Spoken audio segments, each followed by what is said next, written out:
Hey! Salut les amis, j'espère que vous allez bien, que ça roule chez vous, que vous arrivez à occuper vos week-ends malgré cette météo un peu maussade, hein. C'est pas encore l'extase, on attend, le beau temps arrive. Bon, après on n'est pas là pour parler de la pluie et du beau temps. Qu'est-ce qu'on va voir dans cette vidéo? Deux, trois petites choses. On commence tout de suite avec une annonce officielle 2024. Voilà, je vous annonce que depuis peu, je travaille avec le fournisseur de pièces détachées Larsen. Donc voilà, Larsen, ils sont basés en Bretagne, ils travaillent exclusivement avec les professionnels. Qu'est-ce qu'il y a de bien avec Larsen? C'est qu'ils ont un grand stock de pièces disponibles.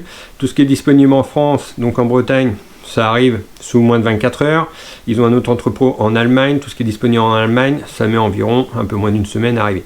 Donc ça, c'est vraiment top. Ils sont aussi très bien placés niveau tarif. Donc ça, c'est vraiment bien, autant pour vous que pour moi.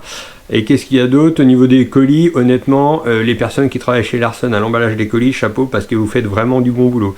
Les colis sont toujours très bien faits, les pièces sont bien emballées, c'est bien protégé, c'est top. D'ailleurs, je vous ferai une petite vidéo sur un déballage de colis de chez Larsen. Vous allez voir, on a la banane quand on déballe le colis, c'est génial. Voilà, donc on continue cette vidéo. Qu'est-ce qu'on va voir dans la vidéo? On va regarder l'actualité de l'atelier, les chantiers en cours, qu'est-ce qu'il y a de bien, qu'est-ce qu'il y a de moins bien. Il y a toujours des petits problèmes, hein. C'est de la mécanique, faut pas rêver. On voit ça tout de suite. Allez, go! Donc la 300 bêta, le bas moteur, il est complètement révisé, il est clean. J'attends le retour du cylindre qui est parti en traitement du casil. Le train avant, vous voyez, hein, ça n'a plus rien à voir par rapport au début. Les roulements de colonne de direction, ils ont été changés. La révision de la fourche est faite. Bon, au moment du réglage de la fourche, petit problème du côté gauche. J'ai redémonté la cartouche, mais cette fois-ci complètement. Et là, malheureusement, eh ben, on voit qu'il y a eu de la casse, hein. C'est pas jojo. Donc il faut s'occuper de ça. Ensuite, moteur 300 KTM TPI 2019. Vous vous souvenez, 300 TPI, le client me l'avait apporté pour une révision annuelle. Malheureusement, quand j'ai mis la moto en route, le moteur était extrêmement bruyant, la moto vibrait. D'ailleurs, je vous mettrai la vidéo en ligne, vous verrez, on voit tout de suite qu'il y a un souci.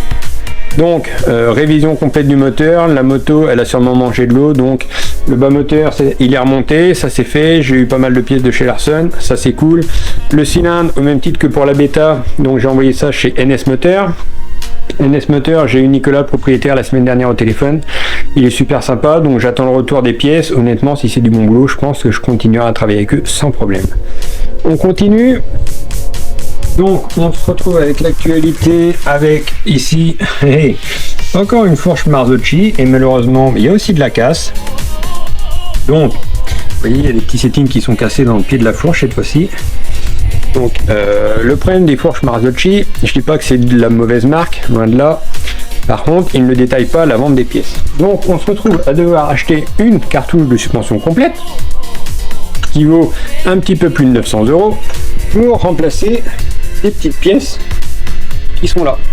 C'est vraiment pas génial. Du coup, je me suis mis d'accord avec les proprios. On a discuté avec les deux propriétaires des motos et on a essayé de trouver une solution commune. On a décidé de trouver une fourche d'occasion pour pouvoir réparer les deux fourches.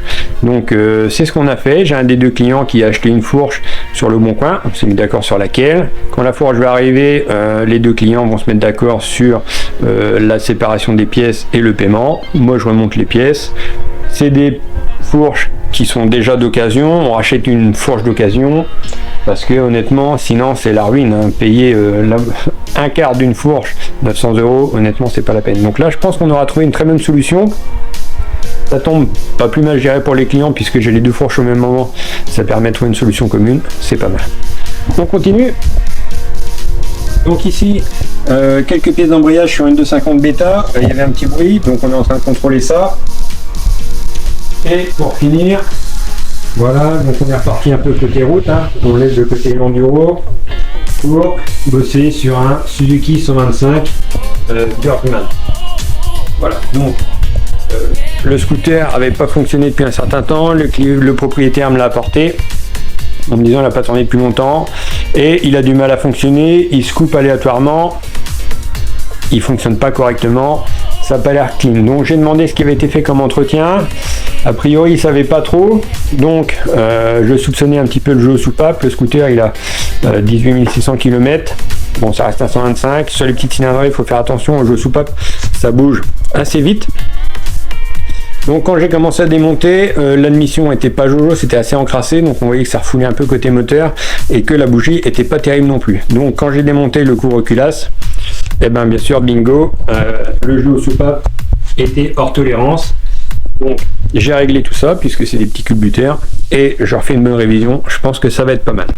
Voilà les amis, ça c'était pour la partie mécanique. Ensuite, comme vous avez pu le voir au début de la vidéo, là où vous étiez en train de m'espionner, en train de travailler, vous avez pu voir j'ai rentré quelques nouveaux produits Repsol. Je vous en dis pas plus pour le moment, je suis en train de préparer un petit truc pour fin mars, ça devrait être plutôt cool et ça je vous en parlerai dans les semaines à venir.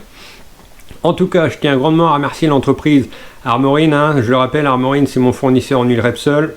Ça se passe très bien, je travaille avec eux du coup depuis fin 2023, je suis très content de ce partenariat, ils sont au petit soin avec moi, ça fait vraiment très plaisir.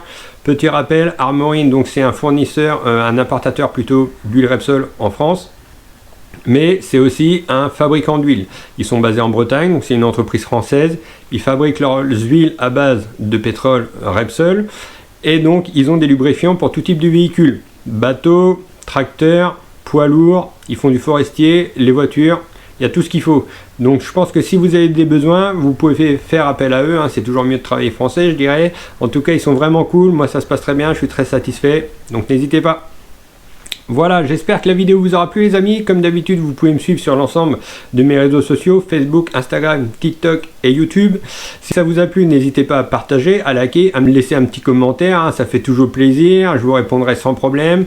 Moi je me remets au boulot, je continue, j'espère que chez vous ça va aller. Je vous dis à bientôt les amis, profitez-en bien. Allez tchou!